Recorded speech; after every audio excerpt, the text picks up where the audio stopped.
Muy bienvenidos, queridos amigos, seguidores, hermanos en Cristo. De nuevo, un nuevo programa de la serie El amor de Dios y su justicia. En el programa de hoy vamos a recordar el significado original de la alabanza a nuestro Dios. Lo grabamos en directo para todos vosotros.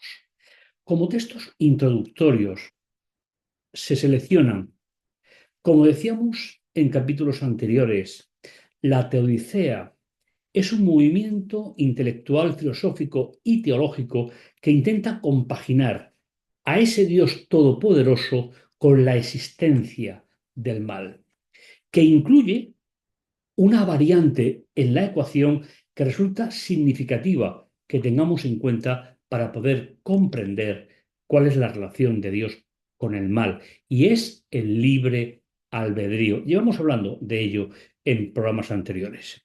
Se argumenta por algunos que Dios otorgó a los seres humanos la libertad de elegir entre el bien y el mal, y que el mal en el mundo es el resultado de las decisiones libres de las personas. Por lo tanto, si la teodicea es hacer relacionar al Dios todo sustentador con la existencia del mal, la variante de la ecuación va a ser la que va a variar el resultado, el libre albedrío de los seres humanos.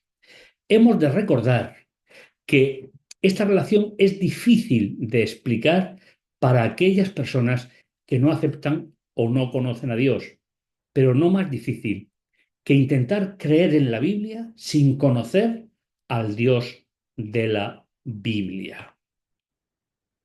Tal vez los seguidores de Jesús en la actualidad nos deberíamos dedicar más a dar respuesta a la ecuación teodicea libre albedrío para una sociedad que sufre sin respuestas razonadas al dolor, a la existencia en este planeta.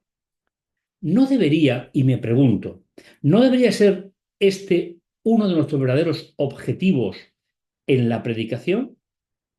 Considerando que es una de las necesidades más importantes para la sociedad en la que vivimos, la relación de la teodicea con el libre albedrío, que fuese el verdadero foco actual de la predicación.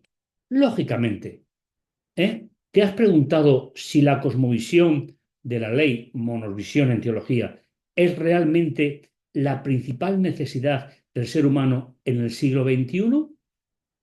¿O pasa de ser una parte fundamental del Evangelio? Sin duda, la nomosvisión forma parte fundamental del Evangelio.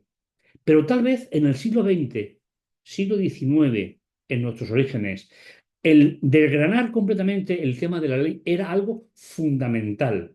Sin embargo, posiblemente, y tal vez puedas reflexionar en ello, no aparcando, lógicamente, no eliminando el factor de la ley, pero sí explicar la teodicea con el libre albedrío. Podría ser sugerente que fuese uno de nuestros objetivos en la actualidad.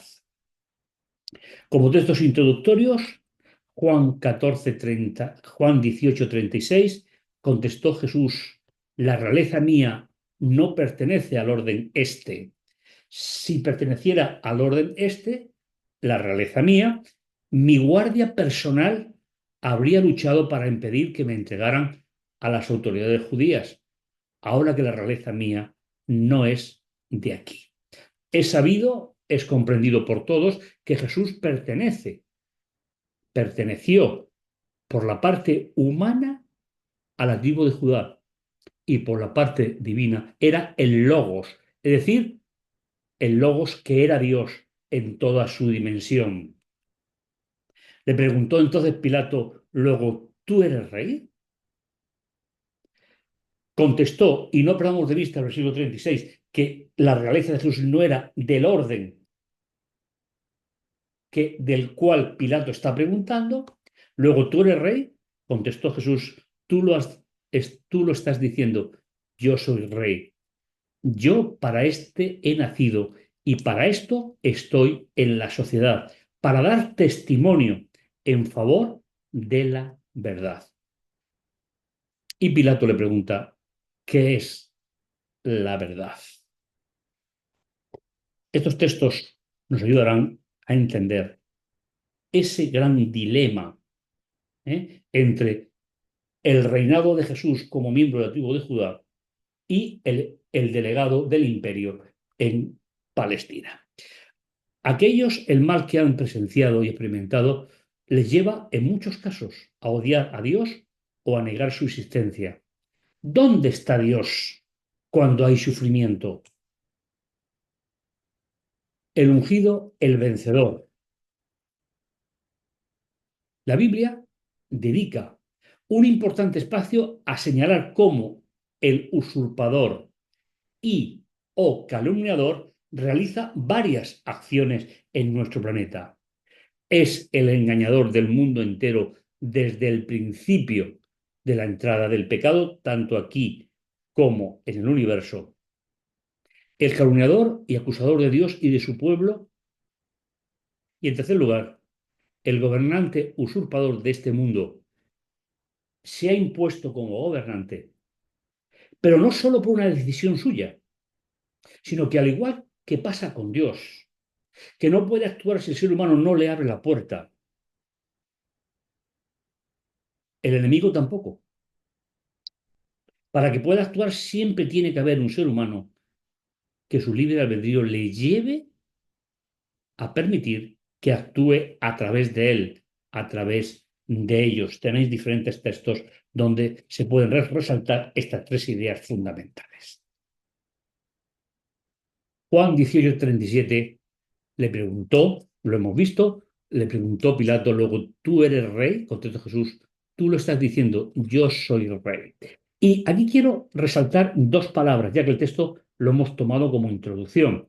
La palabra testimonio, que literalmente significa ser testigo, es decir, yo para esto he nacido y para esto estoy en la sociedad, para ser testigo en favor de la rectitud y de la fiabilidad.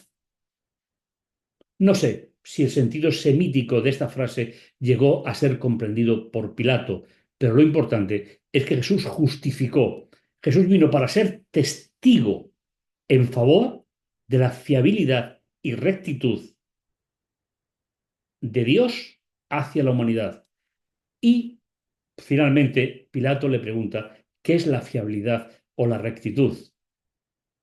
En boca de un pagano, aunque guardaba ciertas formas en relación al judaísmo, es una frase que toma una importancia relevante. Finalmente terminó entregándolo a los dirigentes judíos, porque él no quiso, desde su libre albedrío, aplicar la justicia, ya que no encontró culpable a Jesús.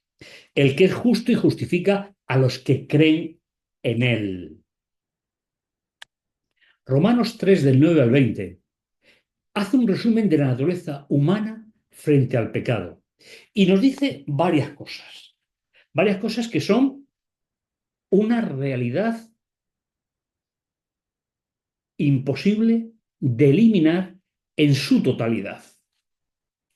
Por ejemplo, dice, porque acabamos de probar a todos, judíos y paganos, están bajo el dominio del pecado. Así dice la Escritura, ninguno es inocente, ni uno solo. Versículo 11, no hay ninguno sensato, nadie que busque a Dios. Decíamos en algún momento anterior que el libre albedrío, ese regalo de Dios a la raza humana, tiene que ser educado, formado a la luz de la palabra de Dios, del espíritu de profecía, porque por propia naturaleza será siempre lo que dice el versículo 3:10 de Romanos. Acabamos de probar que tanto judíos como paganos están bajo el dominio del pecado. Si no hay una educación del libre albedrío, no seremos nada más que seres humanos más en un complejo de 8.000 millones de personas que se guían por un libre albedrío no educado, no formado según la palabra de Dios. Y el resultado es el mundo en el cual nos encontramos: guerras, dolor, enfermedad, muerte. Ninguno es inocente, ni uno solo.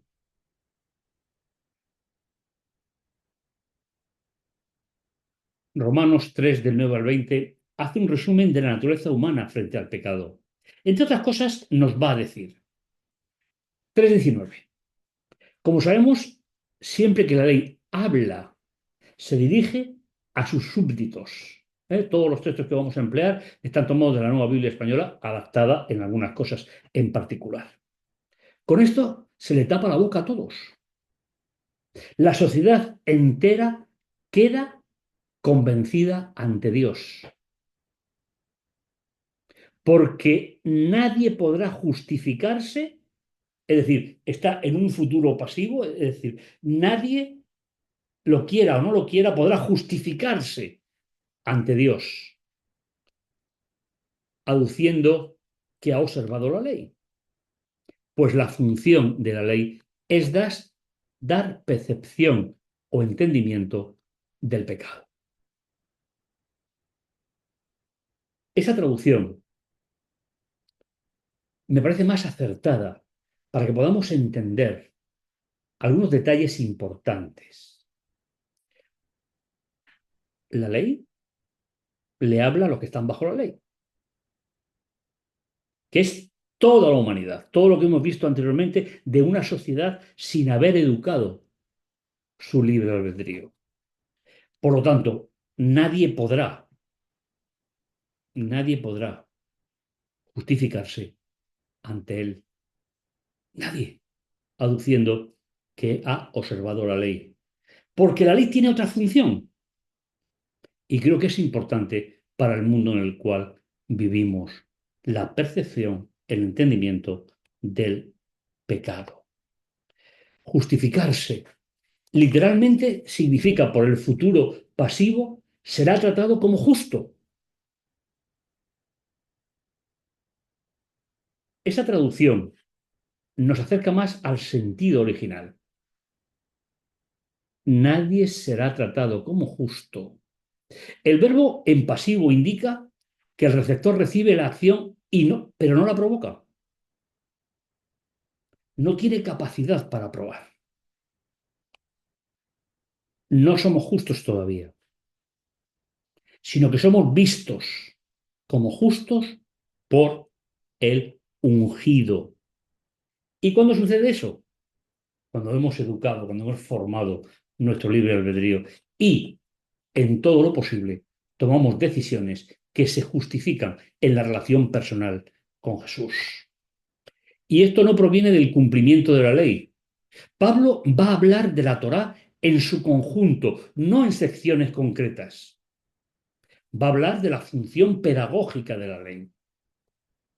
Es verdad que hay mucha tendencia a dividir lo que sería la Torá en diferentes grupos, pero Pablo nos dice que de una u otra forma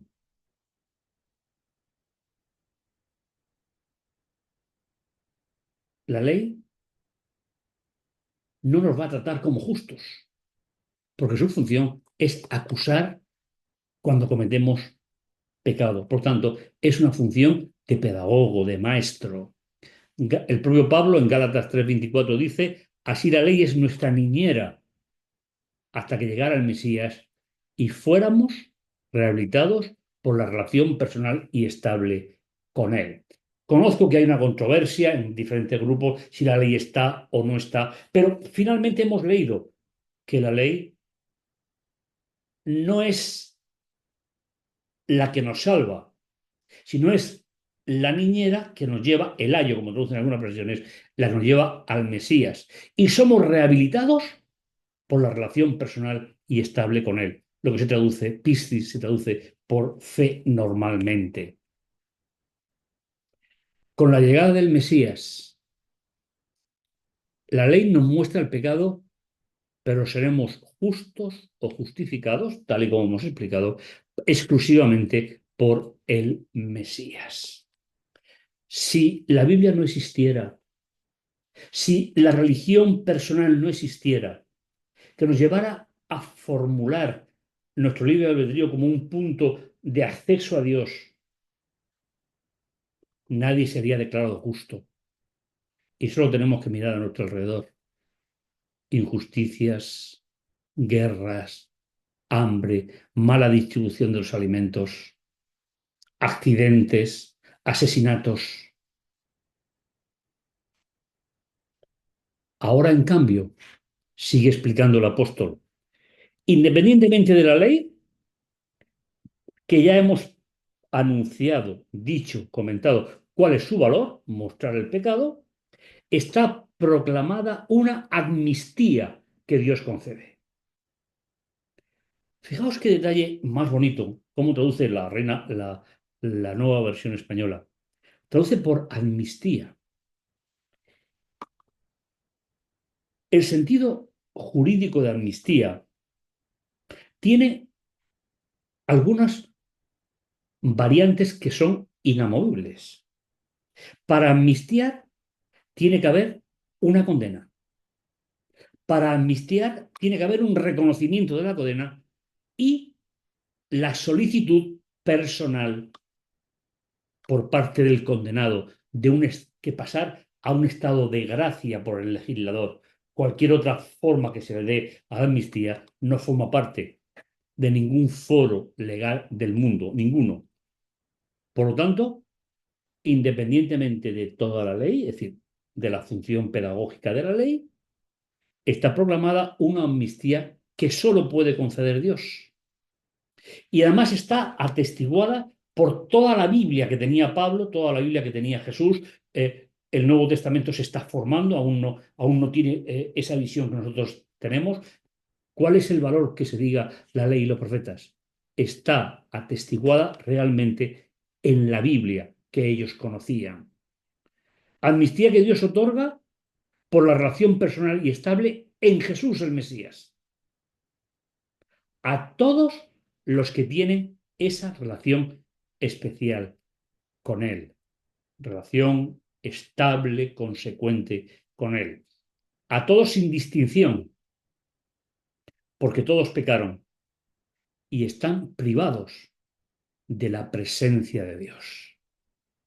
Sabéis, el capítulo 3 de Romanos es el que más utiliza el todo. Y la expresión griega significa una realidad por los extremos. Todos necesitamos salvación, todos necesitamos amnistía, porque hemos sido condenados. Y eso está atestiguado por la Biblia que ellos tienen, es decir, por la revelación de antes de que Jesús viniera a este mundo. Pero graciosamente van siendo rehabilitados por la generosidad de Dios mediante el rescate, amnistía, presente en el Mesías Jesús. Dios nos lo ha puesto delante como lugar donde por medio de la relación personal y estable se expían los pecados en su propia sangre, igual que se hacía en el Cordero, en la antigua alianza. Y sigue diciendo, así demuestra Dios que no fue injusto si dejó impunes con su tolerancia a los pecados del pasado. Es decir, aquellos que se redimían en la primera alianza, pero que realmente si Jesús no hubiese venido no tendrían perdón tampoco. Con esto se demuestra que su rectitud en nuestros días resulta así que Él es justo y que rehabilita al que alega fidelidad y estabilidad en Jesús. En un libre albedrío sin ser educado, será muy difícil que el ser humano encuentre una esencia para la salvación. Estos textos siguientes están escritos en poesía, una poesía preciosa que se encuentra en Apocalipsis capítulo 12, versículo 10 en adelante. Oíd en el cielo una aclamación. Ha sonado la hora de la victoria de nuestro Dios, de su poderío, de su reinado y de la potestad de su Mesías, porque han derribado al acusador de nuestros hermanos, al que los acusaba de día y noche delante de Dios. Ellos lo vencieron con la sangre del Cordero y con el testimonio que pronunciaron sin preferir la vida a la muerte. Es una poesía preciosa, es una lástima que las traducciones no lo mantengan como el original, pero de todas maneras podemos gozarnos de esa seguridad que nos dan. Estar alegres es un imperativo, es una orden en presente. No estaréis alegres, estar presente, estar alegres. Por eso, cielos y los que en ellos habitan. Es decir, este versículo va dirigido a los que han observado el conflicto sin vivir en pecado. Tal vez otros mundos, los ángeles, los representantes de la humanidad como Moisés, Elías, todos aquellos que han visto el resultado de la encarnación, desde su nacimiento hasta su muerte. Dice, estar alegres. Por eso, los que vivís en los cielos y los que habitáis en ellos, hay de la tierra y el mar. Es decir, las dos partes del conflicto. El diablo, es decir, el malo, bajó contra vosotros rebosando furor, pues sabe que le queda poco tiempo. Y el tiempo aquí es tiempo profético, el kairos, es decir, el tiempo que pertenece a la profecía. Está profetizado que tiene un final y que ese final solo lo va a controlar Dios. Jesús contó una parábola. Mateo 33, 21-33. Escuchad otra parábola. Había una vez un propietario que plantó una viña, la rodeó con una cerca, la protegió, cavó un lagar, construyó la torre del guarda, la arrendó a unos lavadores y se marchó al extranjero. Este texto está sacado de Isaías 5, tomando el ejemplo del profeta. Cuando llegó el tiempo de vendimiar, envió a sus embajadores para recibir de los labradores el sufruto que le correspondía. Al que se le ha arrendado la tierra no es el propietario. Los labradores agarraron a los embajadores, apalearon a uno, mataron a otro y a otro lo apedrearon. ¿De qué está hablando aquí? Está hablando de toda la historia de la primera alianza, inclusive hasta el momento en el cual Jesús va a ser ajusticiado. Aquellos primeros que recibieron la orden de visionar al Mesías desde lejos. Envió entonces a otros embajadores, más que la primera vez, e hicieron lo mismo con ellos. Por último, les envió a su hijo, diciéndose, ¿se avergonzarán de mi hijo?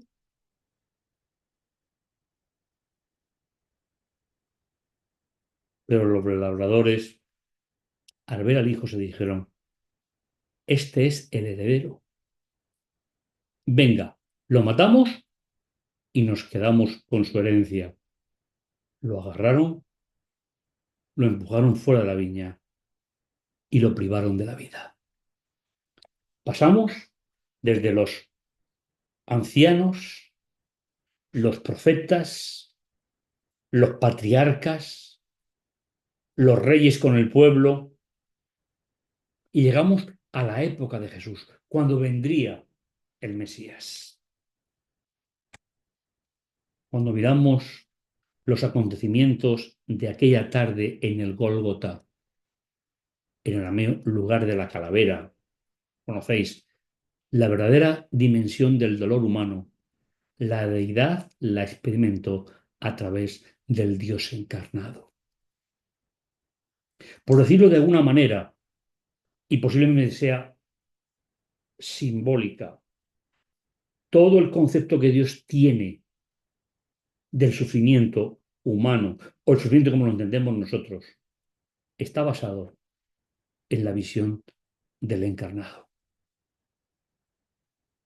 Pisó nuestras calles, sintió hambre como nosotros, despreciado.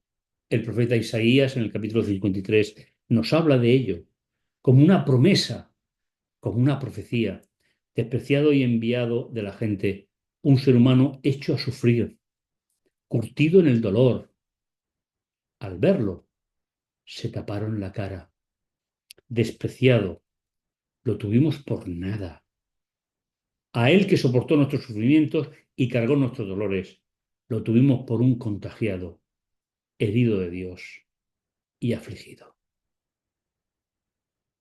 Un texto que realmente describe a los labradores, pero no creo que se pare ahí, sino que los seguidores después de la muerte de Jesús, después de que volviese a ser el Logos en toda su dimensión, seguimos teniendo, si no hay una educación de la forma de relacionarnos con Dios. Él soportó nuestros sufrimientos, cargó con nuestros dolores. Las personas que fueron sanadas o tratadas con Él son una antesala, una avanzadilla de lo que sucederá, de lo que surgirá cuando Jesús regrese. Y finalmente, en Apocalipsis 19:1-6, en hebreo, el término para nombre, Shem, significa, la noción de nombre en la cultura hebrea posee un significado profundo y variado. Es muy diferente a como nosotros lo tratamos. Primero habla de una identidad. El nombre no solo identifica a una persona, sino que también refleja en el carácter, en la mentalidad hebrea, su carácter, su esencia y su propósito. Así podremos entender la cantidad de nombres que recibe Dios en la primera parte de la Biblia, la cantidad de nombres que recibe el encarnado, inclusive la variedad de nombres que recibe en el libro del Apocalipsis. Todo ello refleja la personalidad, refleja su carácter, su esencia y su propósito. ¿Y cómo se consigue esto? Juntándolos todos. Es como un gran prisma que cada cara va a reflejar la luz de forma diferente. No llegaremos a comprender toda la obra del resucitado, del Logos, en toda su dimensión, si no juntamos y estudiamos todos los nombres que se utilizan para él, tanto los que estaban en la tierra cuando estaba, como los que va a recibir después de la resurrección. Pero también hablan de una relación especial. El nombre de Dios, por ejemplo, es considerado santo y se utiliza para establecer una relación entre Dios y la humanidad. E invoca una adoración. En la práctica religiosa, invocar el nombre de Dios es un acto de admiración y de reconocimiento de su autoridad. Por eso no tomarás el nombre de Yahvé tu Dios en vano. Significa claramente no invalidar su persona, su carácter, su esencia o su propósito.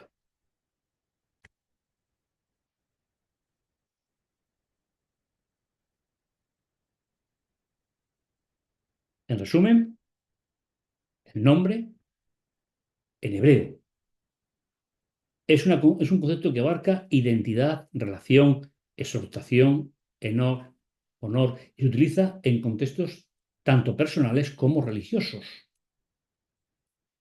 Oí después en el cielo algo que recordaba el vocerío de una gran muchedumbre.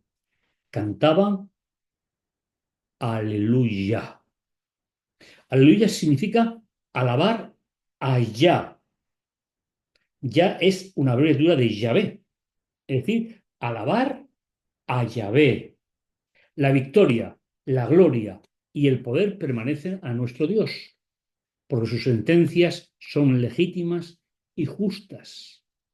Es justo cuando deja que el ser humano se pierda y es justo cuando el que ha educado su libre albedrío, a pesar de sus errores, quiere ser indultado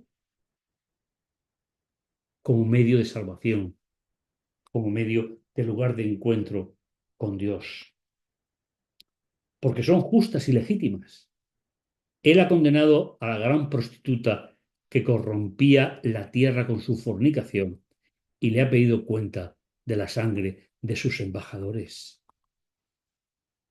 Y segunda vez, aleluya, el humo de su incienso sube por los siglos de los siglos. Es decir, el incienso que ha estado llevando las oraciones de los santos, tanto en la primera alianza a través del santuario terrenal como en la segunda alianza, el santuario celestial. Ha sido lo que ha llevado las oraciones del creyente hasta el trono de la gracia. Ha sido el incienso, ha sido el vehículo que ha permitido que mis oraciones lleguen una vez pasadas por el fuego del altar ante la presencia de Dios. Se postraron los 24 ancianos y los 4 vivientes rindiendo homenaje a Dios, que está sentado en el trono diciendo, Amén, aleluya. Y del trono salió una voz que decía, alabad a nuestro Dios, todos sus servidores, todos sus fieles, pequeños y grandes. Qué importante es el capítulo 19 de Apocalipsis, un capítulo de alabanza, de victoria. Y oí algo que recordaba el rumor de una gran multitud, el estruendo del océano y el retumbar de las fuentes de los truenos que decían, aleluya, ha empezado a reinar el Señor nuestro Dios, soberano de todo. Es decir, al conectar la tierra con el universo, en el universo siempre ha gobernado, inclusive en la rebelión que hubo.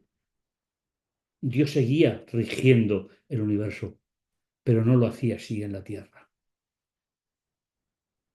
Solamente cuando el ser humano le da la victoria a Dios. Es posible que sea que reine ahora, pero cuando llegue el momento de la salvación, reinará por siempre y para siempre, sin limitación en el tiempo. ¿Cómo podemos concluir, cómo podemos entender? La salvación es un indulto exclusivamente a través del ungido, de su nacimiento hasta su muerte. Un regalo. Pero para eso tú tienes que decidir, y yo tengo que decidir en qué lado del conflicto me pongo. Dios, y entiéndeme esta frase, Dios no quiere que seas feliz. Dios quiere que seas salvo. Me parece muy importante esta declaración. Y cuando te sientas feliz, será porque ya has comprendido que lo primero en tu vida y en la mía es la salvación.